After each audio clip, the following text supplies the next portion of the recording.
கடைசி வரைக்கும் கேக்குதா? தெரியாம நாமக்கல்ல ஒரு காலேஜ்ல அந்த கேள்வி கேட்டேன், பேசுறது கடைசி வரைக்கும் கேக்குதா அப்படின்னா, ஒரு பையன் கேட்கல பட் பரவாயில்ல நீ பேசு அப்படின்னா. I have a dubious record. முக்கால்வாசி ஈவெண்ட் எனக்கு போகும்போது எனக்கு போஸ்ட் லஞ்ச் செஷன் தான் கிடைக்கும்.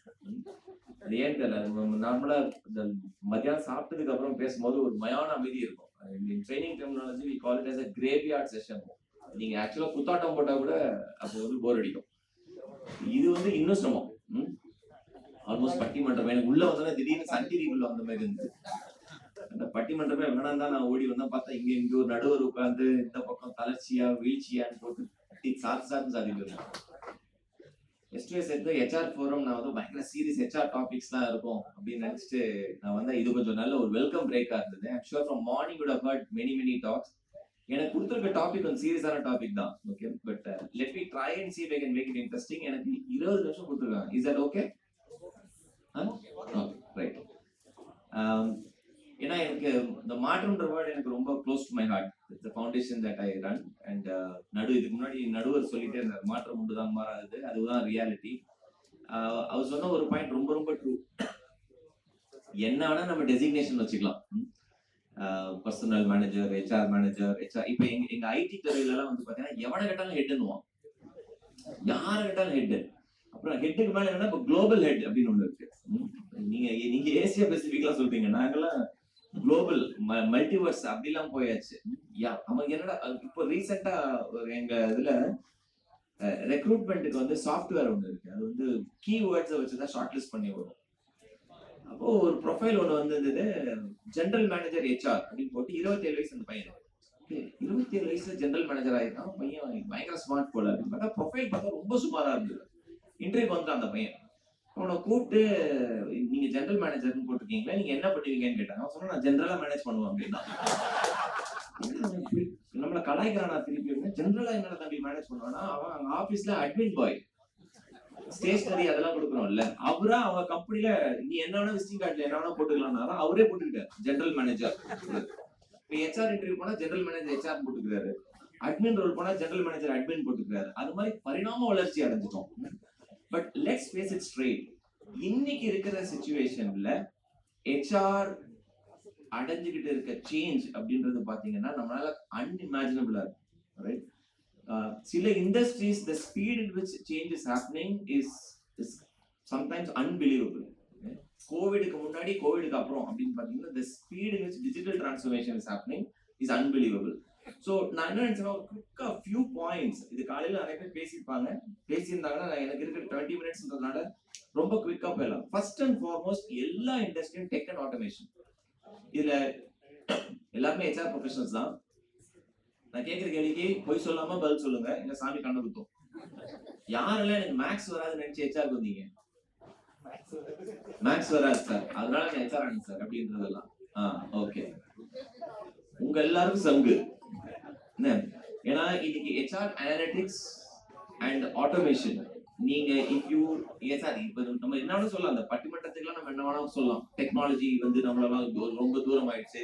இப்ப அது மாதிரி சொன்னவங்க எல்லாரும் பாத்தீங்கன்னா அவங்க போன் எல்லாம் வாட்ஸ்அப்லாம் கிடையவே கிடையாது. இன்னைக்கு கூட டச் போன்ல தான் பேசுவாங்க, கொட்டாங்குச்சி வச்சு 2 பேரும் ஹலோ ஹலோ தான் பேசுவாங்க. எல்லாரும் use technology. But when it comes as a threat to our jobs, we don't resist or we resist to change. யாரெல்லாம் சேஞ்சுக்கு ரெசிஸ்ட் பண்றீங்களோ you will be wiped off like an early morning dew. இந்த காலையில early morning dew பாத்தீங்கன்னா இந்த டைம்ல பனி பெய்யும் நம்ம ஊர்ல. மழை நின்றுச்சுன்னா அந்த கிராஸ் மேல பாத்தீங்கன்னா அழகா இருக்கும், டிராப்பா இருக்கும். அது எவ்வளவு நேரம் இருக்கும்னு நினைக்கிறீங்க? காலையில சூரியன் வர வரைக்கும் தான் இருக்கும். சூரியன் வந்துச்சுன்னா அந்த டியூ ஓடி போயிடும். அதே தான் நம்மளுக்கும் ஆகும். So if you resist to change in HR, நம்ம எல்லாம் மியூசியம்ல உட்கார வச்சிருப்போம், இவர் தான் முன்னாள் HR மேனேஜர், எப்படி இருக்காரு பாருங்க அப்படின்னு நம்மள உட்கார வச்சிருப்பாங்க, right? So never resist to change, which means tech and automation is the way forward. இதுல AI நிறைய பேர் என்ன நினைக்கிறாங்கன்னா AI வந்து என் வேலையை எடுத்துட்டு போயிடுமான்னு. நோ, AI சில வேலையை கண்டிப்பா ஆட்டோமேட் பண்ணும். ரெக்ரூட்மெண்ட் ஃபார் எக்ஸாம்பிள், அந்த scheduling of recruitment, interview schedule பண்றது, அந்த வேலையெல்லாம் AI is going to take over. இன்னைக்கு மல்டிபிள் வெர்ஷன்ஸ் வந்துருச்சு. But there are certain jobs where AI cannot take over. அந்த மாதிரி ஏரியாக்கு தான் நம்ம எலிவேட் பண்ணிக்கணும், ரைட்? இப்போ போஸ்ட் ஆஃபீஸ்னு ஒன்று இருந்தது, ஞாபகம் இருக்கா? போஸ்ட்மேன் ஒருத்தர் வந்தாரு, நம்ம வீட்டுக்கு லெட்டர் எல்லாம் கொடுத்தாரு. இப்போ அவர் எங்கேயாவது பார்த்துருக்கீங்க? அரிய வகை ஜீவியா இருக்காரு அவர். கிராமப்புறங்கள்ல சிட்டில அவரை பாத்தீங்கன்னா காக்கி போட்டீங்கன்னா நீங்க என்னங்க போஸ்ட் கார்டா லெட்டர்னு முன்னாடிலாம் நம்ம ரஜினிகாந்த் படம் வந்துச்சுன்னா நம்ம கேசட்னு ஒண்ணு வாங்கணும். ஞாபகம் இருக்கா? அடிச்சு குடிச்சு போய் கேசட் வாங்கணும். அப்புறம் 120 நிமிஷத்துக்கு அந்த கேசட் வாங்கி பாட்டை ரெக்கார்ட் பண்ணணும். அப்புறம் சிடி வந்தது, டிவிடி வந்தது. இன்னைக்கு பாட்டு கேட்கறதுக்கு யாராவது சிடி கேசட் வாங்குறீங்களா? அப்போ ஒரு இண்டஸ்ட்ரி போச்சு, அந்த இண்டஸ்ட்ரி வேற மாதிரி வளர்ச்சி வந்து we continue to enjoy music. That's exactly what is happening to HR. So பழைய ஜாப்ஸ் நிறைய போகுது. இன்னைக்கு டெக் அண்ட் ஆட்டோமேஷன்ல ரொம்ப ரொம்ப சிம்பிள். இன்னைக்கு ஐடில குறிப்பா நான் வேலை செய்யற கம்பெனில every employee will have an AI assistant. இதுல இருக்கிற ஹெச்ஆர் நிறைய சீனியர் லீடர்ஸ்லாம் இருக்காங்க. உங்களுக்கு யாராவது எக்ஸிகியூட்டிவ் அசிஸ்டன்ட் இருக்காங்களா? உங்களுக்கு பிரைவேட் செக்ரட்டரி யாரா இருக்காங்களா? யாரா இருக்கீங்களா? அதான் இப்போ நீங்க டிராவல் பண்ணணும்னா உங்களுடைய டிக்கெட்டை அவங்க செக்ரட்டரி புக் பண்ணி கொடுப்பாங்க. உங்களுக்கு காஃபி வேணும்னா அவங்க எடுத்து வந்து அது மாதிரி ஏதாவது இருக்காங்களா? வாய்ப்பே கிடையாது இல்ல. மேனுஃபேக்சரிங் சார் அதெல்லாம் ரொம்ப கஷ்டம் சார். அதெல்லாம் ஆட்டோமேஷன்ல போயிடுச்சு. இன்னைக்கு we are talking about AI assistant. என்னோட பாலிசி என்ன அப்படின்னா, நான் போய் பர்சனல் டிபார்ட்மெண்ட் கேட்கணும்னு அவசியம் இல்லை, ஹெச்ஆர் டிபார்ட்மெண்ட் கேட்கணும்னு அவசியம் இல்லை. ஹே சிரி அப்படின்னு நம்ம கேட்கறோம்ல, ஆப்பிள் போன் வச்சிருக்கோம் யாரெல்லாம் ஆப்பிள். இப்ப அவன் உயிரை கொடுத்து அப்ரைசல்ல பேசிட்டு இருக்கிறோம். அவனோட ஒய்ஃப் ஆக்சென்ச்சர்ல ஒர்க் பண்றாங்க. ஒய்ஃப் என்ன பண்றாங்க, அவங்க ஒரு கான்ஃபரன்ஸ் கால்ல போவோம். நம்ம சென்னையில வீடு வச்சிருந்தா என்னங்க மேக்ஸிமம் 2 பெட்ரூம், ரொம்ப பணக்காரனா இருந்தா 3 பெட்ரூம் இருக்கும். இந்த 2 பெட்ரூம்ல ஒரு பெட்ரூம்ல ஒய்ஃப் ஒர்க் பண்ணும், இன்னொரு பெட்ரூம்ல ஹஸ்பண்ட் ஒர்க் பண்ணும். ஹால்ல அப்பா அம்மா இருந்தாங்கன்னா அவன் டிவி பார்த்துட்டு இருப்பாங்க. அவன் ஒய்ஃபே எனக்கு நல்ல ஃப்ரெண்டு. அந்த பொண்ணு கதவை திறந்துட்டு, Suresh I am getting into a call, cooker வச்சிருக்கேன் 6 விசில் ஆஃபர் ஆயிடுங்க அப்படின்ட்டு போறாங்க. சரியா? குக்கர் வச்சிருக்கேன், வீட்டுல சமைக்கிறாங்க. கோவிட் டைம் இல்ல, அப்படி நடக்குது அப்படின்னா எல்லாம் மியூட்ல இல்ல, எனக்கு ஃபுல்லா கேக்குது. அவன் பேஷனட்டா பேசிட்டு இருக்கான், நான் குக்கர் விசில் கவுண்ட் பண்ணிட்டு இருக்கேன். பையன் 6 விசில் எந்திரிச்சு போக மாட்டேங்கிறான். 7 ஆயிடுச்சு. அப்புறம் 8க்கு அப்புறம் டே 1 நிமிஷம் தான், ஒரு ரேட்டிங் அப்புறம் பார்த்துக்கலாம். குக்கர் ஆஃப் பண்ணி சோறு கிடைக்காது உனக்கு, சாப்பாடு குறைஞ்சிட போகுது. வேற லெவல் சேலஞ்சா இருக்குது. ரைட்? ஸோ ரிமோட் ஒர்க் கனவுலையும் நினைச்சு பார்க்க முடியாது. That 100% of the workforce is going to come back to our office. None of the IT companies will be able to do it. அதான் ரியாலிட்டி. 3,60,000 பேர் இருக்கானா, 3,60,000 பேர் ஒரே நாள்ல நான் ஆபீஸ்ல பார்க்க முடியும்னா வாய்ப்பே கிடையாது ராஜா. திங்கக்கிழமை அப்படியே மயான அமைதி இருக்கு எங்க ஆபீஸ்ல. வெள்ளிக்கிழமை காக்கா இருக்காது. டே சொடல முத்து அப்படின்னு கூப்பிட்டா 4 பேர் வரும். நடுவுல டியூஸ்டே வெனஸ்டே தர்ஸ்டே மட்டும் அவங்க போர் அடிக்கும் போது ஆபீஸ்க்கு வந்துட்டு போறோம். But productivity set it speak. அங்கதான் HR tools comes into picture. So நம்ம இந்த conventional methods will not work. Manufacturingல இது நடக்கிறதுக்கு கொஞ்சம் டைம் ஆகும். But let me tell you, hybrid might be the way forward in manufacturing also. So remote work, ஒரு அதாவது ஹெச்ஆர்ல நம்ம ரொம்ப அபியூஸ் பண்ண ஒரு வேர்ட் வந்து எம்ப்ளாயி என்கேஜ்மெண்ட். எதா கேட்டாலும் எம்ப்ளாயி என்கேஜ்மெண்ட். நம்ம என்னெல்லாம் பண்ணிருக்கோம் யூஸ் பாருங்க. எம்ப்ளாயி வீட்டு போய் பால் மட்டும் தான் போடல, அவன் பஸ்ல வரும்போது நியூஸ் பேப்பர் கொடுத்துட்டோம். ஆபீஸ்ல வந்தா என்டர்டைன்மெண்ட் ஈவினிங், அப்புறம் என்ன ஃபேமிலிக்கு இந்த ஈவினிங் அந்த ஈவினிங், மேட்ச் மேக்கிங் எல்லாமே பண்ணியாச்சு. ஒன்னே ஒன்று பண்ணல, காலத்தால பால் போடல, நம்ம அதுவும் பண்ணிட்டு employee engage end to end அப்படின்னு சொல்லிடலாம். பட் நீங்க ஹைபிரிட்ல இருக்கும்போது அவனை எப்படி என்டர்டெயின் பண்ணுவீங்க? நீங்க ஆபீஸ்க்கு வந்தா தானே பண்ண முடியும். இப்ப நம்மளால அதெல்லாம் கூட வர்ச்சுவல் பச்சை கலர் ஸ்கிரீனை போட்டு அவனுக்கு ஒரு எக்ஸ்பீரியன்ஸ் கொடுக்கணும் அப்படின்னும். So I think we are going to complete extreme. So remote work is the way forward. அதுக்கு நம்ம எவ்வளவு ஃபாஸ்டா அடாப்ட் பண்ண போறோம். 3வது மல்டி ஜெனரேஷனல் ஒர்க் ஃபோர்ஸ். இது காலங்காலமா நமக்கு சொன்னது தானே. இந்த ஒரு 35 வருஷத்துக்கு முன்னாடி ஹெச்ஆர் இருந்தவங்க எல்லாம் நம்மளுக்கு ஒரு டைலாக் சொல்லுவாங்க. நான் ஹெச்ஆர் எக்ஸிகியூட்டிவா இருக்கும்போது நான் என்ன பண்ணேன்னா,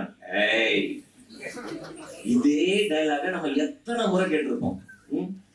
And we refuse to accept that every generation which comes after another generation is a smarter generation than the previous generation. உங்களோட ஸ்மார்ட் போனை உங்களால பண்ணவே முடியலன்னா உங்க பசங்க கிட்ட கொடுங்க, பேரம் பேத்தி இருந்தா அதுகிட்ட கொடுங்க, அது உங்களோட ஸ்மார்ட்டா வேலை செஞ்சு காமிச்சிடும். ஸோ ஐ திங்க் கரண்ட் சேலஞ்சில் மல்டி ஜெனரேஷனல் ஒர்க் ஃபோர்ஸ் இவன் இந்த ஒர்க்கை எப்படி பார்க்கறான்னா வேற மாதிரி பார்க்கலாம். இப்போ ஒரு 25-30 இயர்ஸ் எக்ஸ்பீரியன்ஸ் இருக்குது. இப்போ சார் 30 இயர்ஸ் தானே சார் உங்களுக்கு எக்ஸ்பீரியன்ஸ், ஒர்க் எக்ஸ்பீரியன்ஸ்? நடுவர் நீங்க ஏஜ் இல்லை சார், சரி ஏஜ் வச்சுக்கலாம் சார். சைல்ட் லேபர் அப்பா ஒர்க் பண்ணிருப்பாங்க. But if you look at it, many of the other generationsல we would be the first breadwinner in the family. அதான் ஒரு ஃபார்மல் எம்ப்ளாய்மெண்ட் வந்தது நம்ம தான். So the way we saw our work was very different. The way our children are seeing the work is very very different. எங்க ஆபீஸ்ல ஒரு நாள் என்ன பண்ண, ஒரு 192 ட்ரெயினிஸ் வந்திருக்காங்க. இவங்க எல்லாம் டாப் ஐடிக்கு ஸ்கூல்ஸ்ல இருந்து இன்ஜினியரிங் ஸ்கூல் தான் உட்காந்துருக்காரு பாருங்க. இது மாதிரி பிரபு மாரி RMK காலேஜ், இது மாதிரி பெரிய பெரிய காலேஜ் எல்லாம் ஹையர் பண்ணி நாங்க வந்து ட்ரைனிங் எல்லாம் முடிச்சு நாங்க வந்து எல்லா இன்ஜினியரிங் எடுப்போம். மெக்கானிக்கல், சிவில், சிசி, என்னது பெட்ரோகெமிக்கல், ஏரோநாட்டிக்கல், என்ன வேணா படி.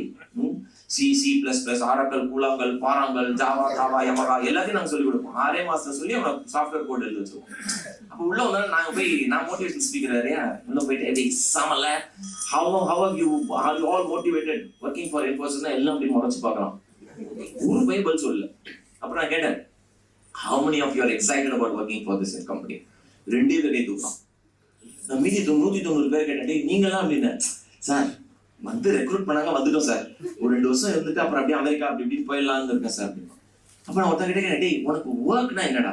இப்ப நம்ம இன்ட்ரோடியூஸ் பண்ணும்போது நம்ம எப்படி இன்ட்ரோடியூஸ் பண்ணுவோம்? ஒருத்தன் கணக்கு போடுறான், அப்ப எப்ப நான் பல் தேய்க்கிறது?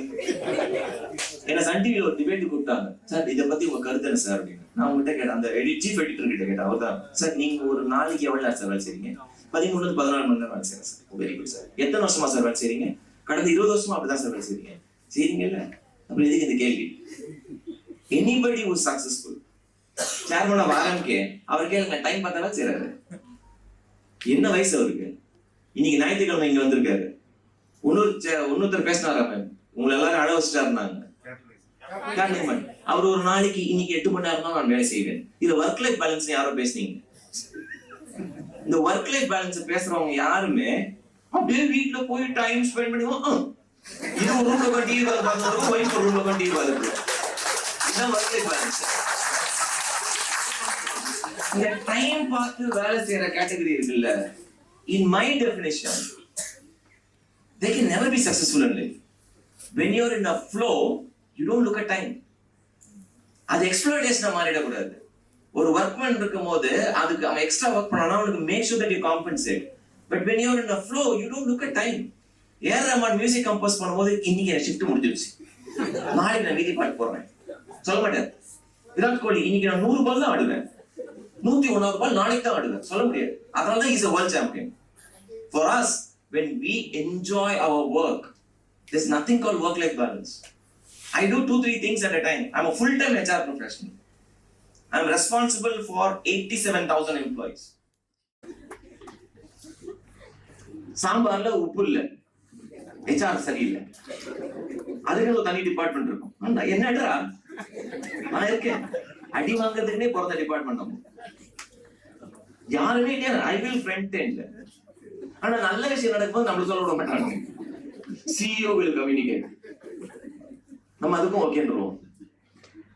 Now I think we need to ensure that every line manager in our function is an HR manager.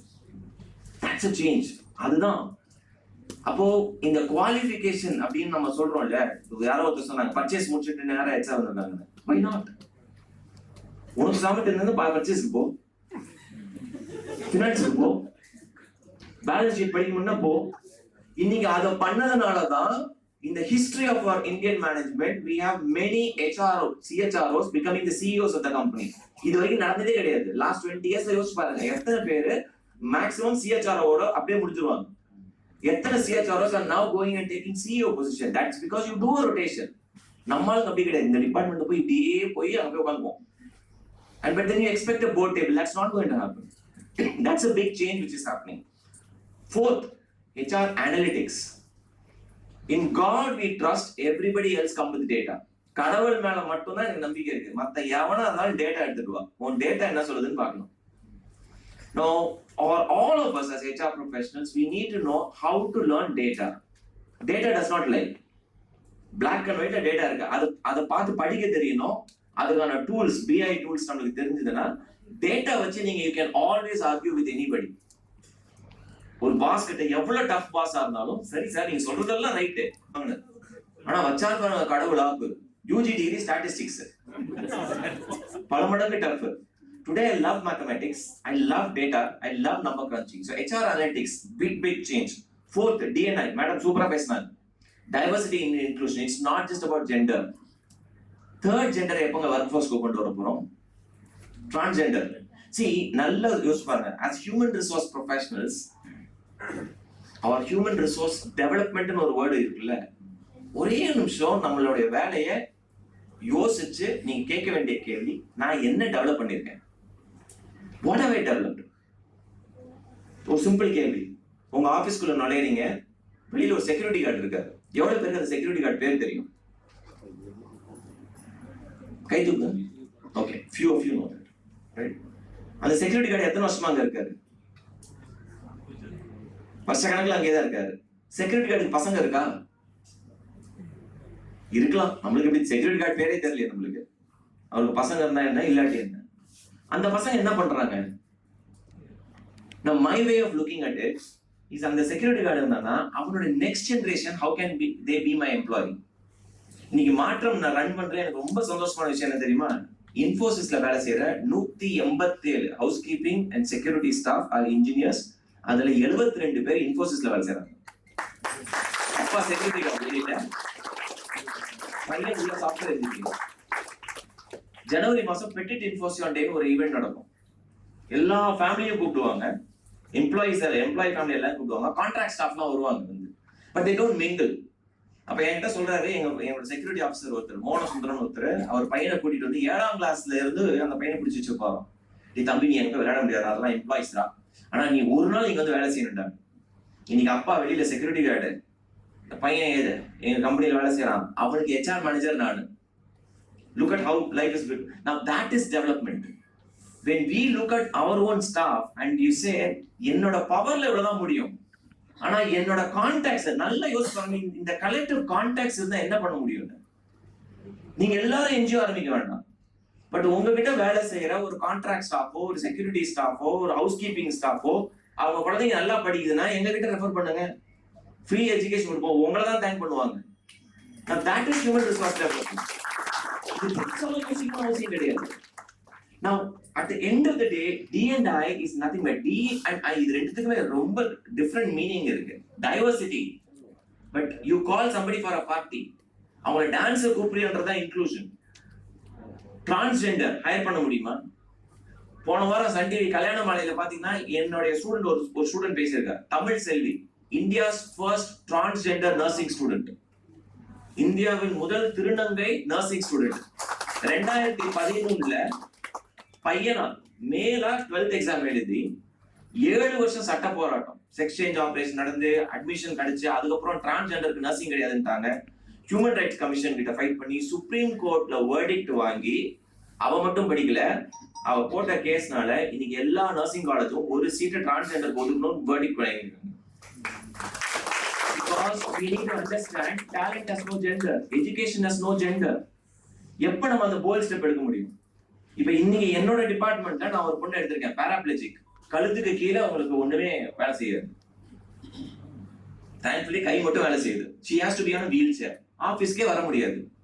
அப்ப என் பாஸ் கிட்ட கேட்டேன், இந்த பொண்ணுக்கு பர்மனன்ட் ஒர்க் ஃப்ரம் ஹோம் வேணும். அப்ப என்கிட்ட கேட்டாங்க, அந்த பொண்ணு எடுத்து நீ என்னடா பண்ண போற? I said, அந்த பொண்ணை வச்சு ஒரே ஒரு பொண்ணை நான் வேலைக்கு எடுத்தேன்னா it gives hope for so many paraplegic outside. Infosys மாதிரி ஒரு பிராண்ட்ல ஒரு paraplegic எடுத்தோம் அப்படின்னா அடுத்து இவங்க எவ்வளவு பேரை இன்ஸ்பயர் பண்ண போறாங்க. So many times நம்ம HR நம்ம வந்து அந்த பாலிசியை தாண்டி we can think and make and break the rules. ஒரு நல்ல புக் இருக்குங்க, first break all the rules. படிங்க. first you break all the rules ன்றாங்க. அந்த சின்ன சின்ன ரூல்ஸை பிரேக் பண்ணி யாருக்கா ஒருத்தர் ஹெல்ப் பண்ணிட்டோம்னு வச்சுக்கோங்களேன், that will become a role model thing. இந்த S2S HR forum இது மாதிரி கான்ஃபரன்ஸ் நடத்துங்க, சூப்பரா பண்ணுங்க. But in your meetings, try and see if you can make a difference to somebody. That is real human resource development. And as collectively நம்ம யோசிச்சோம்னா கண்டிப்பா முடியும். Within your organization you may be limited. இப்போ சாரோட ஆர்கனைசேஷன்ல பண்ண முடியாம இருக்கலாம், sir இந்த சாரோட ஆர்கனைசேஷன்ல பண்ண முடியுமா? Try and do that. So diversity and inclusion is a fifth big area. Employee wellness கம்ப்ளீட்டா மாறுது, especially in factories and all the places. Employee wellness மாறுது. கம்பெனி கல்ச்சர் இமேஜின் பண்ணி பாரு, 20% ஹை கொடுப்பாங்க. ஏன்னா நான் வெளியில ஹையர் பண்ணனா 50% கொடுக்கணும் அந்த சேலரிக்கு. இப்போ ஒரு சேலரி 10 லட்ச ரூபான்னு வச்சுக்கோங்க, இந்த பொசிஷன் வந்தா 13 லட்ச ரூபாய் சம்பளம். சரியா? வெளியில அதே ரோல் எடுத்தா 15 லட்ச ரூபாய் சம்பளம். நான் கம்பெனிக்கு 2 லட்ச ரூபாய் சேமிக்கிறேன். Internal hiring which is within the departments, there is a sense of competition. Appo every department head has to retain their best talent. Company will grow, department will expand, but the best guy will not look outside. Gig working கேள்விப்பட்டிருக்கீங்களா? இல்ல யாரா gig work பண்றீங்களா? Gig work அதாவது காலங்காலமா நம்மளுக்கு என்ன சொல்லியிருக்காங்கன்னா காலையில 9 மணிக்கு போ, 6 மணிக்கு வா, இதுதான் உன் லைஃப். அதாவது நம்மளோட ஆவரேஜ் இந்தியன் ஒர்க் ஃபோர்ஸோட நிலைமை அப்படின்னா 10th வரைக்கும் நல்லா படி, 11th 12th சயின்ஸ் குரூப் எடு, 12th நல்ல மார்க் எடுத்து எப்படியாவது இன்ஜினியரிங் காலேஜ் போயிடு, அதுக்கப்புறம் வாழ்க்கையில் என்ன பண்ணணும்னு டிசைட் பண்ணு, அப்புறம் வேலைக்கு போ, சென்னைக்கு பிகாரியில் அபார்ட்மெண்ட் வாங்கு, 30 வயசுக்குள்ள 2 குட்டி போட்டுரு, அடுத்த ஒரு 20 வருஷத்துக்கு லோன் வாங்கிடு, 50 வயசு வரைக்கும் லோன் கட்டி லோன் போய் 50 வயசுல ஐயோ ஏன்டா அந்த வேலைக்கு போகணும் அப்படின்றதுதான் சராசரி ஒரு நம்மளோட லைஃப் அப்படிதான் ஓடிட்டு இருக்குது, ரைட்? பட் கிக் ஒர்க்கிங்ன்ற concept is very very different. We have launched that in Infosys. In fact, I'm working on a platform which is going to do something different. இப்போ இன்னைக்கு இருக்கிற ஜெனரேஷன்ல அவனுக்கு 2-3 ஏரியால டேலண்ட் இருக்கு. சாஃப்ட்வேர் கோடிங் சூப்பரா எடுக்கிறான்னு வச்சுக்கோங்க, இன்னொரு சைட் போட்டோகிராஃபி செம்மையா எடுக்கலாம். ஒரு பொண்ணு என்ன பண்ணுது, சூப்பரா கேக் பேக் பண்ணுது, பரதநாட்டியம் டான்சரா இருக்காங்க, மியூசிஷியனா இருக்காங்க, கீபோர்டு வாசிக்கிறாங்க, இந்த பக்கம் வந்து சாஃப்ட்வேர் கோட் எழுதுறாங்க. நான் என்ன சொல்றேன், என் ஆபீஸ்ல வேலை செய்யற டைமை தவிர மீதி டைம் நீ என்ன வேணா செய், நீ போட்டோ எடு, கேக் பேக் பண்ணு, நீ என்ன வேணா பிசினஸ் பண்ணு. பட் இதே லைன்ல நீ இருக்கக்கூடாது. இன்னொரு கம்பெனிக்கு போய் நீ சாஃப்ட்வேர் கோட் எடுக்க முடியாது. நீ போட்டோகிராஃபில சம்பாதிச்சுக்கோ, இன்னொரு பைசா. இப்ப என்னால அவனுக்கு ஒரு வருஷத்துக்கு 10% தான் ஹை கொடுக்க முடியும்னா, அவன் போட்டோகிராஃபில சம்பாதிக்கிறது இங்க வாங்குற சம்பளத்தோட அதிகமா வாங்கலாம். அவனுக்கு பிடிச்ச 2 வேலையை ஒரே டைம்ல செய்யறான். That's what is called kick working. In fact இப்ப நாங்க என்ன யோசிக்கிறோம்னா, இன்ஃபோசிஸ்ல we are trying to create a platform. இன்ஃபோசிஸ்ல இருக்க எல்லா போட்டோகிராஃபரையும் லிஸ்ட் பண்றோம், எல்லா பேக்கர்ஸையும் லிஸ்ட் பண்றோம், எல்லா ஃபேஷன் டிசைனர்ஸையும் லிஸ்ட் பண்றோம். எங்க கம்பெனியோட ஆவரேஜ் ஏஜ் 26 வயசுல தான் கல்யாணம் பண்ணுவாங்க நிறைய பேர். கல்யாணம் பண்ணும்போது ஃபர்ஸ்ட் என்ன பண்றோம், சூப்பர் போட்டோகிராஃபி. இப்பதான் நம்ம எல்லாத்துக்கும் போட்டோ ஷூட் எடுக்கிறோம். இந்த போட்டோகிராஃபரை நீ ஏன் வெளியில போய் தேடுற? எம்ம கம்பெனில 45 பேர் இருக்கான்டா, 50 பேர் இருக்கான், அவனுக்கு ரெவ்யூ போட்டிருக்கான், இவனை புக் பண்ணிக்கோ, உனக்கு ஸ்பெஷல் ரேட் கிடைக்கும். இவனுக்கு சூப்பர் போட்டோகிராஃபர் கிடைச்சது, அவனுக்கு பிசினஸ் கிடைச்சது, முடிஞ்சு போச்சா? இப்ப இவன் ஏன் என் கம்பெனியை விட்டு போறான்? So think about very very different ideas, right? That is what HR has to do. Not sit behind policy books and say இதுதான் என் பாலிசி, இதை பிரேக் பண்ண முடியாது. No, I am saying என் கம்பெனிக்கு நீ வேலை செய்யற 8 மணி நேரம் ப்ரொடக்டிவா கோட் எழுது, மீதி டைமை டிஃபரெண்டா நீ யூஸ் பண்ணு, உன் கிரியேட்டிவ் டேலண்ட்டை யூஸ் பண்ணு. My difference is also to look at alternate talent pool. இன்னைக்கு one of the goals that I am measured in HR is something called as per capita cost. என் கம்பெனில நான் வேலை செய்யற யூனிட், அந்த யூனிட்டோட per capita காஸ்ட்டை எப்படி குறைக்கணும் அப்படின்றது. இப்போ பெர் கேபிட்டா காஸ்ட் எப்படி குறையும்? ஒரே வேலையை ஒரு ஆள் செஞ்சுட்டே இருக்கான், அவனுக்கு வருஷம் நான் ஹை கொடுத்துக்கிட்டே இருக்கிறேன், கம்பெனிக்கு நஷ்டம் தான் ஆகும். கரெக்ட்? ஒரே வேலை தான் செய்யறான், அவரோட பில்லிங் ரேட் இன்க்ரீஸ் ஆக மாட்டேங்குது. But I have to keep increasing the wage cost. அப்போ நான் கேட்க வேண்டிய கேள்வி, இந்த வேலையை ஏன் இன்ஜினியர் தான் செய்யணும்? Why can't a diploma holder do it? Why can't a BSc computer science graduate do it? Or why can't sometime a 12th standard student with 2 years of coding can do this job? வளராத தென்னை மரம், முழுசா வளராத சிங்கம், புலி, முழுசா வளராத யானை, நாய், முழுசா வளராத மனுஷனை பார்த்திருக்கீங்களா? நிறைய பார்த்திருப்போம். Because we never ever give our 100% and amplify our potential. The power of human potential is so strong, so strong. அதனால சொல்லுவாங்க இந்த 1 mile run சொல்லுவாங்க. 1954 வரைக்கும் ஒரு ஹியூமன் பீயிங்கால 1 மைல் தூரத்தை 4 நிமிஷத்துக்குள்ள ஓடவே முடியாதுன்னாங்க. It's next to impossible. அங்க யாராலையும் ஓட முடியல. 1954 மே 29th ரோஜர் பானிஸ்டர் ஒரு டாக்டர் என்ன பண்றாரு, பலமுறை ஓடி பார்த்து அன்னைக்கு ஓடி பாக்குறாரு, 3 minutes 59.6 secondsல ஓடி சாதனை புரியுது. He is the first human being to run 1 mile in less than 4 minutes. உலகமே கொண்டாடுது. விஷயம் வந்து அவர் ஓடினது கிடையாது, அவர் ஓடி முடிச்ச 6 மாசத்துல அவரோட ரெக்கார்டை 13 பேர் உடைக்கிறாங்க. அப்ப டாக்டர்ஸ் கேட்கறாங்க, இந்த 13 பேர் எங்கடா இருந்தீங்க? அவங்களை எல்லாரும் இன்டர்வியூ பண்றாங்க, எப்படி ஒரு நாள் முடிஞ்சது? சொன்ன ஒரே பதில், இது வரைக்கும் யாரும் அந்த சாதனையை பண்ணல, இப்போ ரோஜர் பானிஸ்டர் பண்ணி காமிச்சிருக்காரு. Now if he can do it, I can do it என்றாங்க. Now that is where we always look for an inspiration. Doctor சொல்றாங்க இட்ஸ் a medical miracle-ன்றாங்க, சொன்னதால நம்ம செய்யவே இல்லை. So human potential அந்த வேர்டுக்கு வந்து அர்த்தம் என்னன்னா, நம்ம கிட்ட ஒர்க் பண்ற ஒரு staff if his potential is high, நம்ம கிட்டயும் வேலை செஞ்சு கடைசி வரைக்கும் அவன் இருக்கணும்னு நினைக்கிறது ஒரு கொத்தடி மதம். அது ஒரு கொத்தடி மதம். கோயம்புத்தூர்ல கேபிஆர் மில்ஸ் ஒண்ணு இருக்கு. If you have a chance, please visit that mills.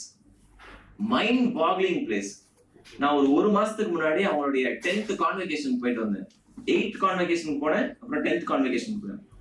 Mill அது India's most productive mill, 93% productivity, 365 days mill ஓடிக்கிட்டே இருக்கும், ஸ்டாப்பே ஆகாது.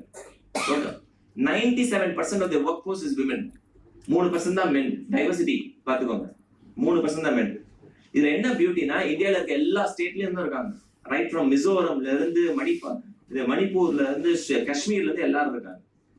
அவர் என்ன பண்ணிருக்காரு, இங்க வந்து வேலை செய்யறாங்க, 8 மணி நேரம் தான் வேலை செய்யறாங்க, மீதி 14 மணி நேரம் இருக்கு. இந்த குழந்தைங்க மில்ல வேலை செய்யறதெல்லாம் யாருன்னா 8ஆம் கிளாஸ் 10ஆம் கிளாஸ் படிச்சு வறுமையில இருக்கிறவங்க தான் வந்து வேலை செய்யறாங்க. அப்ப அதுல ஒரு பொண்ணு வந்து அந்த மில் ஓனர் KP ராமசாமி வந்து அவங்க அப்பா தான் கூப்பிடுறாங்க. ஒரு பொண்ணு போய் ரொம்ப வருஷத்துக்கு முன்னாடி கேட்டிருக்குது அவங்க அப்பா அந்த மில் ஓனர் கிட்ட, அப்பா எனக்கு படிக்கணும்னு ஆசை, வறுமைனாலதான் என்னை அனுப்பிச்சு விட்டாங்க. அப்ப அவர் சொன்னா, படிக்கணுமா உனக்கு? அவரு ஒரு இன்ஜினியரிங் காலேஜ் நடத்துறாரு, KPR engineering, KPR arts and science 2 college நடத்துறாரு. அவர் என்ன பண்றாரு, படிக்கணும் தானே, உன் ஷிஃப்ட் டைமிங்க தவிர மற்ற டைம்ல படி அப்படின்னாரு. இப்போ ஒரு பொண்ணு படிக்க ஆரம்பிச்சோம்னா நிறைய பொண்ணுங்க படிக்க ஆரம்பிச்சாங்க. You won't believe what he has done. மில்லுக்குள்ளேயே there is a principle, அகாடமிக்ஸ்க்காக ஒரு பிரின்சிபல் இருக்காங்க. நான் இப்ப கான்வெகேஷன் போயிட்டு வந்தேன்ல, இந்த கடந்த 14-15 வருஷத்துல 36,000 பெண் குழந்தைங்களுக்கு டிகிரி வாங்கி கொடுத்திருக்காரு. 36,000 பெண் குழந்தைங்களுக்கு nursing, BA, MA, MBA, MCom. அதுல சில பேர் IPS ஆயிருக்காங்க, சில பேர் ஹாஸ்பிட்டல்ல நர்ஸா இருக்காங்க, இன்ஜினியரிங் முடிச்சிருக்காங்க. Unbelievable rank holders. இந்த முறை 232 Tamil Nadu open university rank holders are from KPR mills. அப்போ ஒரு மேல நான் உட்கார்ந்துருக்கப்போ, இது நடந்தது 8th கான்வெகேஷன்ல, நான் உட்கார்ந்துருக்கப்போ என் கையை பிடிச்சிட்டு, சுஜித் எனக்கு ஒரு சின்ன ஹெல்ப் பண்ணணும், என் பிள்ளைங்களை எப்படியாவது நீங்க வெளியில ஹயர் பண்ணுங்க கொஞ்சம் அப்படின்னாரு. எந்த மில் ஓனராவது உங்க மில் தொழிலாளியே வேலைக்கு வேற எங்கேயா எடுத்துப்பீங்களான்னு நான் இப்ப கேட்டேன். சார் என்ன சார் எனக்கு புரியலையே, இப்ப நம்ம வந்து ஒரு ஹையர் எஜுகேஷன் பாலிசி வச்சா நம்ம என்ன பண்ணுவோம், நீங்க MBA படி பாண்டு அடுத்த 10 வருஷம் இங்கதான் இருக்கணும், இல்ல நீ விட்டுட்டு போனா அந்த பைசாவை எங்கிட்ட திருப்பி, இதுதான் நம்மளுடைய ஸ்ட்ராட்டஜி. அவரு ரொம்ப பியூட்டிஃபுல்லா ஒரு விஷயம் சொன்னாரு, தம்பி இந்த வேலை யார் வேணா செய்யலாம், இதுக்கு பெருசா அறிவு இருக்கணும்லாம் அவசியம் இல்லை, 2 கை 2 காலத்தை யார் வேணா செய்யலாம், ஆனா நல்ல ஸ்மார்ட் பிள்ளைங்க இதுங்கெல்லாம் படிச்சு நல்ல வேலைக்கு போட்டோம் அப்படின்னு. அப்ப நான் கேட்டேன், சார் இவங்க வேற வேலைக்கு போயிட்டா ஆள் கிடைக்காது சார் உங்களுக்கு? யார் சொன்னா தம்பி, இவங்க போகும்போது இவங்க 2 பிள்ளைங்களை கொண்டு விட்டுட்டு தான் போவாங்க, அந்த சைக்கிள் வில் கண்டினியூ. இந்த வேலைக்கு 2 வருஷத்துக்கு மேல வேலை கிடையாது தம்பி, அதுக்கப்புறம் சில பேர் இங்கே சூப்பர்வைசர் ஆவாங்க, பட் பல பேர் வெளியில போட்டோம். உங்க கம்பெனில எல்லாம் ஏதாவது கால் சென்டர், BPO அது மாதிரி ஏதாவது இருந்தா கொஞ்சம் எடுத்துக்கோங்களேன் அப்படின்னு. எனக்கு வந்து ரொம்ப மெய் சிலிர்த்து நான் என்ன பண்ண, கோயம்புத்தூர் ஏர்போர்ட்ல உட்காந்து ஒரு Facebook போஸ்ட் போட்டேன். அந்த போஸ்ட் வென்ட் வைரல். எந்த அளவுக்கு வைரல்னா, இன்னைக்கு IIM அகமதாபாத்ல அது ஒரு கேஸ் ஸ்டடியா இருக்கு. அந்த போஸ்ட், அதாவது KPR மில்ஸ். இப்போ எனக்கு 2வது முறை இப்ப நான் இந்த லாஸ்ட் மந்த் போகும்போது 36,000 பேரு அப்போ the power of human potential அப்படின்னு நம்ம சொல்றோம் இல்லையா, என்கிட்ட வேலை செய்யற அது ஒரு செக்யூரிட்டி கார்டா இருக்கலாம், ஒரு ஹவுஸ் கீப்பிங்கா இருக்கலாம், ஒரு டிரான்ஸ்போர்ட்ல இருக்கலாம், அவன் அங்கதான் இருக்கணும் கடைசி வைக்கின்றது அவசியம் கிடையாது. Good career coaches, good HR people will identify the talent, see if they can be pulled into the organization. அதனால தான் இன்னைக்கு நிறைய organization are moving towards skill based organization and not degree based organization. வெறும் degree வச்சு என்ன பண்றது? when a degree, நீ வாங்கின டிகிரி அந்த ஸ்கில்ல உனக்கு அப்ளை பண்ண தெரிஞ்சா நீ புத்திசாலி. அதனால தான் நிறைய கம்பெனி, இப்போ you look at Southwest Airlines for example. Southwest Airlines ஓட இன்னைக்கு இருக்கிற COO அந்த கம்பெனியோட ஃப்ரண்ட் ஆஃபீஸ் எக்ஸிகியூட்டிவ் 22 வருஷத்துக்கு முன்னாடி ரிசப்ஷனிஸ்டா இருந்தவங்க தான் இன்னைக்கு COO-வா இருக்காங்க. அவங்களுக்கு ஃபார்மல் டிகிரி எல்லாம் கிடையாது, but he had the skill to move. நம்ம ஆர்கனைசேஷனும் we can move towards that. அதுக்கு HR plays a very very critical role. இப்போ நான் சொல்றேன்ல, இந்த ஆல்டர்னேட் டேலண்ட், இந்த கீக் பிளாட்ஃபார்ம், இதை 7 வருஷமா என் கம்பெனில போராடிட்டு இருக்கேன். 7 வருஷமா நோ நோ நோன்னு சொன்னாங்க, இந்த வருஷம் எஸ் சொல்லியிருக்காங்க. அதை சொல்ற வரைக்கும் கேட்கணும், கன்வின்ஸ் பண்ணணும். CHR கிட்ட ஏன் இடவா இது பெஸ்ட் ஐடியா, இதனால உனக்கு என்ன பெனிஃபிட் ஆகும், நம்ம போராடி பார்த்தா ஏதோ ஒரு இடத்துல ஓகே சொல்லுவாங்க. ரொம்ப சிம்பிள். லாஸ்ட், நான் நிறைய முறை லாஸ்ட் இதுதான் லாஸ்ட், ஃபைனல் லாஸ்ட், நிறைவாக அப்படின்னுவாங்கல்ல. நம்ம எல்லாருக்குமே ஐடியா வருது, நமக்குன்னு பயங்கரமான ஒரு ஐடியா கிடைக்கும். ஆனா ஐடியா போய் சொன்னா எவனா ஒருத்தன் காலி பண்ணுவோம், 3/4 டைம் நம்ம பாஸ் அது காலி பண்ணிடுவாரு. ஒரு ஐடியா சீப்பேன் அப்படி நம்ம உடனே விட்டுருவோம். நான் பேசுனது எதை வேணா மறந்துருங்க, இந்த ஒரு விஷயத்த மறந்துடாதீங்க. your idea is your goddamn idea. இதுக்கு நீ தான் தண்ணி ஊற்றணும், நீ தான் உரம் போடணும், அதை நீ தான் கல்டிவேட் பண்ணணும். இந்த ஐடியான்றது பெரிய பெரிய ஐடியாலாம் இருக்கணும்னு அவசியம் இல்லை. சில டைம் ரொம்ப சின்னதாக தோணும். உதாரணத்துக்கு சென்னையில மஹேந்திரா சிட்டின்னு ஒரு இடம் இருக்கு. நான் கனவுல கூட நினைச்சது கிடையாது அங்கே போய் வேலை செய்வேன். சின்ன வயசுல எங்க அப்பா ஊருக்குலாம் கூட்டு போகும்போது திருவள்ளூர் பஸ்ல போகும்போது இந்த ஃபோர்டு ஃபேக்டரி எல்லாம் பார்ப்பேன். அப்ப நினைச்சுப்பேன், மனுஷனா இவனுங்க இவ்வளவு தூரம் வேலை செய்யறாங்க அப்படின்னு நினைச்சு கனவுல கூட நினைச்சு பார்க்கலாம். அங்கிருந்து நான் 10 கிலோமீட்டர் தாண்டி வந்து வேலை செய்வேன். மஹேந்திரா சிட்டியா டே, சென்னைக்கு மிக அருகில் அப்படின்ற மாதிரி இருக்கும். நான் இன்ஃபேக்ட் ஹெச்ஆர் மேனேஜரா போனப்போ என்னோட முதல் வேலையே சென்னையில இருந்து அங்க போனோம்னா எஸ்டிடி கால். எங்க எம்ப்ளாய்க்கு வேற டிஸ்ட்ரிக்ட் போற மாதிரி எல்லாம் இருந்தது, மஹேந்திரா சிட்டிக்கு போய் வேலை செய்யறது. அப்போ முதல் வருஷம் ஆனிவர்சரி செலிப்ரேஷனுக்கு எனக்கு ஏதாவது பெருசா பண்ணணும்னு ஆசை இருந்தது. என் பாஸ் கிட்ட போய் சொன்னேன், மேடம் 100 அடிக்கு ஒரு கேக் கட் பண்ணா எப்படி இருக்கும் அப்படின்னு. ஃபர்ஸ்ட் இயர் 100 எம்ப்ளாய் வந்துட்டாங்க, 100 அடிக்கு ஒரு கேக் கட் பண்ணலாம் அப்படின்னு. என் பாஸ் எப்படி பார்த்தாங்க, லூசானி அப்படின்ற மாதிரி பார்த்தாங்க. 100 அடிக்கு கேக் எப்படி செய்ய முடியும்? ஏன்னா என் தலையில நிறைய பேருக்கு ஐடியா வந்து விஜுவலைஸ் பண்ணுவோம்ல. இப்ப நான் சொன்னா 60,000 ரூபாய் இருந்தா போதும். எங்க பாஸ்க்கு எனக்கு புரியல, 60,000 ரூபாய்க்கு அவன் கேக் வாங்க வேணாம். நான் சொன்னேன், நீங்க டீ காஃபி சமோசா எல்லாம் கொடுத்து எல்லா எம்ப்ளாயும் கொடுத்தா கிட்டத்தட்ட 1 லட்ச ரூபாய் செலவாகும். கேக் என்ன பண்ண போறோம், கட் பண்ணி சாப்பிட தானே போறோம், முடியாதுன்ட்டாங்க. செகண்ட் இயர் அனிவர்சரிக்கு போய் கேட்டேன், மேம் அதே 100 அடி கேக் கட் பண்றோம், செம்ம பிளான் போட்டேன், நான் எப்படி சேர்ந்தெல்லாம் கூட டிசைட் பண்ணிட்டேன். எங்க பாஸ் என்ன சொன்னாங்க, நான் இந்த கம்பெனில இருக்கிற வரைக்கும் அது நடக்காது அப்படின்னு. சரியா, அக்டோபர் மாசம் சொன்னாங்க, டிசம்பர் மாசம் ஒரு கோயிலுக்குள்ள ஒரு வேலை கிடைச்சிச்சு. இப்ப அந்த வேலைக்கு நான் போயிட்டேன், நானா பாஸ். இப்ப நான் எவங்களும் கேட்கல. பிப்ரவரி மாசம் போட்டேன் 100 அடி கேக். ஃபுட் கோர்ட்ல இருக்க இது மாதிரி டேபிள் இருக்குல்ல, இது மாதிரி டேபிள சேர்த்து போட்டா 100 அடிக்கு வந்துருச்சு. கேக்கோட பேஸ் மட்டும் எடுத்துட்டு வந்துட்டோம். ஃபர்ஸ்ட் கார்னிவல் கேக் ரோஸ் கீழே பேஸ் வச்சிட்டோம். எவ்ரி 25 அடிக்கு ஒரு ஃபிளேவர். ஃபர்ஸ்ட் 25 அடி பைனாப்பிள், அடுத்து 25 அடி பட்டர் ஸ்காட்ச், அப்புறம் பிளாக் ஃபாரஸ்ட் அப்படின்னு போட்டு அந்த கேக் செய்யறதே 7,000 எம்ப்ளாய் சேர்ந்து செஞ்சாங்க. மேல ஐசிங் டாப்பிங் எல்லாம் பண்றது ஒரு 4 மணி நேரம் 27 மீடியா சேனல் கவர் பண்ணிச்சாங்க. இன்ஃபோசிஸ்ல 100 அடி கேக் செய்யறாங்க, 7,000 எம்ப்ளாய் சேர்ந்தாங்க. எங்க மேடம் குவைத்ல பிரேக்கிங் நியூஸ்ல பாக்குறாங்க, எனக்கு அங்கிருந்து போன் பண்றாங்க, இந்த கேக் செஞ்சுட்டியா அப்படின்னு. நீங்க தான் சொன்னீங்க, நீங்க இங்க இருக்கிற வரைக்கும் செய்யவே முடியாது. அவங்க சொன்னாங்க, மறக்கவே மாட்டேன். She was one of my biggest mentor. She said, I was not able to see what you were able to see. நீ விஜுவலைஸ் பண்ணதை என்னால பார்க்க முடியல, பார்த்துனாலும் நான் ஓகே சொல்லியிருப்பேன் அப்படின்னாங்க. Sometimes you have to either convince your boss or bloody throw out the boss and then make it happen, right? Because your idea, இது உன் ஐடியா. அதை வந்துட்டு யார் சொன்னாலும் விட்டாதீங்க, இதெல்லாம் நடக்கவே நடக்காது. ஏன்னா மாற்றம் ஒரு என்ஜிஓ 5 பைசா டொனேஷன் வாங்காம 2,600 பசங்களை படிக்க வைக்க முடியும்னா நம்புவீங்களா? 2,600 பசங்க இது சொன்னப்ப பைத்தியக்காரன் நானு. யாருங்க கொடுப்பா சீட்டு? நான் ஒரு என்ஜிஓ நடத்துறேன்னா என்ன எப்படி பாப்பீங்க? டொனேஷன் கேட்பாரு. ஃபர்ஸ்ட் டொனேஷன் கேட்பாரு, ரெண்டாவது ஜோல்னா போய் வச்சுப்பாரு, தாடி வச்சிருப்பாரு, பார்க்கவே கொஞ்சம் பாவமா இருப்பாரு. என்ஜிஓ வெப்சைட் ஓபன் பண்ணா எப்படி இருக்கும்? பாவமா 2 குழந்தைங்க 1000 ரூபாய் கொடுத்தா இவர்கள் வாழ்க்கையை நீங்கள் ஒளியேற்றலாம். இது எதுவுமே பார்க்க முடியாது. இப்ப சேலஞ்ச் பண்றேன், மாற்றம் ஃபவுண்டேஷன் வெப்சைட் போய் பாருங்க. என் பேங்க் அக்கௌண்ட்டே உங்களால கண்டுபிடிக்க முடியாது, ஏன்னா அக்கௌண்ட்டே நான் போர்ட்ல அதுல. நீங்க எனக்கு டொனேட் பண்ணணும்னா எனக்கு எழுதணும், நான் ஓகே சொல்லணும், I am okay to accept your funds அப்படின்னு. அப்போ ஒருத்தருக்கு ஹெல்ப் பண்றதுக்கு பணம் மட்டும் ஒரு பொருட்டு கிடையாது. Networking, my network is my network. இப்போ சத்யபாமா யூனிவர்சிட்டி 60 சீட் கொடுத்தனா 60 பேர் ரெடியா இருக்காங்க, அவனை அங்க போட்டுருவேன் நான். 5 பைசா செலவு கிடையாது. படி, I raise my funds to only my talks and training program. அது போதும். அதை வச்சு 2,600 பேர் படிக்கிறாங்க. இது நான் ஃபர்ஸ்ட் சொன்னப்போ சிரிச்சாங்க. எவ்வளவு பேருங்க கொடுப்பாங்க சீட்டு? Every year we give back seats to colleges. இவ்வளவுதான் இருக்காங்க எங்க கிட்ட ஸ்டூடெண்ட்ஸ். நீங்க வேற யாருக்கா கொடுத்துக்கோங்க. அதனால ஞாபகம் வச்சுக்கோங்க, your idea. அதை மட்டும் எக்காரணத்தை கொண்டு யாருக்காக காம்ப்ரமைஸ் பண்ணாதீங்க. Thank you very much.